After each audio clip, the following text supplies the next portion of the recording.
មេរៀនទី4ការសម្អាតថ្នាក់រៀនអំណាចចូលអានអត្ថបទខាងក្រោមរួចឆ្លើយនឹងសំណួរការសម្អាតថ្នាក់រៀន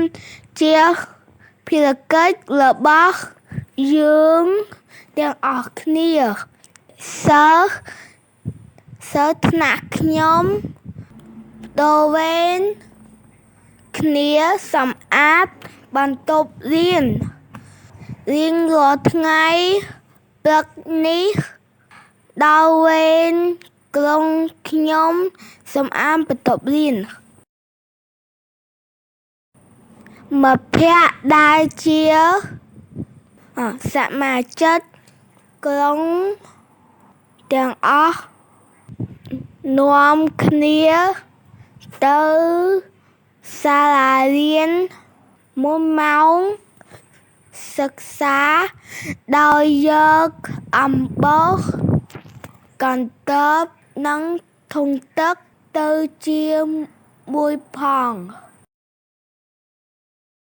ពួកយើងនាំគ្នាបោសបន្ទប់រៀនជួតតុកៅអីទ្វារនិងបង្អួច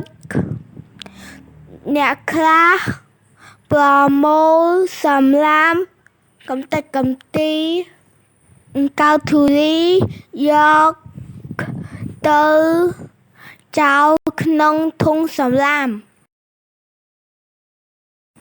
ថ្នាក់រៀនខ្ញុំស្អាតជានិច្ចដោយសិស្សក្នុងថ្នាក់ចូលរួមសម្អាតទាំងអស់គ្នាគ្រូ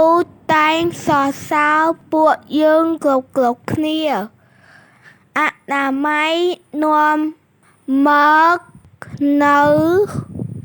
សុខភាព